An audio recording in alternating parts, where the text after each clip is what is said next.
Hey gamers, if you thrive with limited communication and you're all about building, you want to check out TowerBrix. Let's take a look at how this game plays.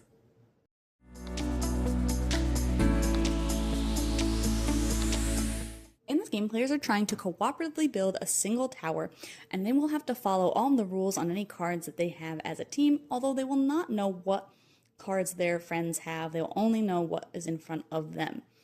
Players can choose to play a green or a pink game. At the beginning of the game, you can play the base game, which is what I'll show here, and there's also challenges as well.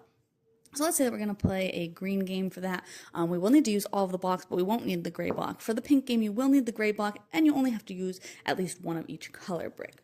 So let's say that we're going to play an easy game. An easy game is 12 or less total value of cards. A medium is 13 to 19, and a hard is 20 or more. So we're going to play an easy game with 4 players, so we're each going to take one 3-point card. So my card, which again I won't show to the other players, is that no vertical brick touches another vertical brick. So I might start off and I might just start building like this, and I can't say anything about what I'm building. I'm just kind of showing with the blocks that that's what I'm kind of looking to build. But maybe the player next to me has something that says no horizontal brick touches another brick. So then they don't want that to look like that. So they might start doing something like this. But that now contradicts what I want. So I might say, okay, we can do something like this where we're alternating, or we could maybe just build something like this.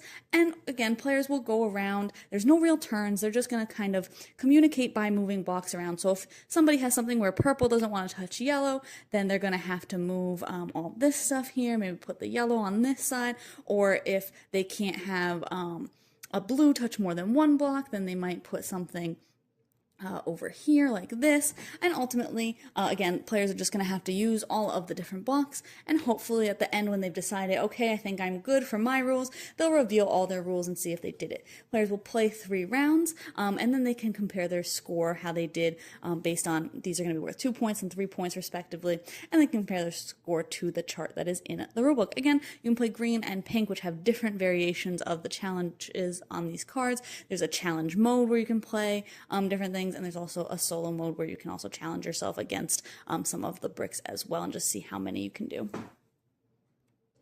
thought this game sounded kind of cool, but ultimately I thought it was a little bit frustrating. It's really hard to kind of tell people what your cards are without, of course, saying explicitly like, oh, I can't have yellows touch reds or anything like that. So that's really hard to communicate, and then at the same time you're also trying to memorize what other people are trying to communicate to you, because you have to say, okay, they have that yellow can't touch red, and then you're trying to worry about your own things, so then you're going back and forth and saying, oh, I forgot that what they have communicated to me already, because I don't have that card, I can't see it, so I'm focused on my own.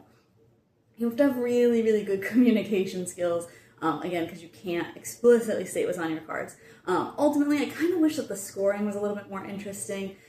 It just kind of came down to, did you do it or did you not do it? The scoring wasn't all that interesting to me, so it felt a little bit more like an activity than a straight what I would consider a game. But I do think that if you kind of have the mind for this kind of, like I said, limited communication, and you have a really, really tight group that's good at that and don't get frustrated with each other, then this definitely might be worth checking out. So you can check out my full thoughts on the block today to decide if this one's for you.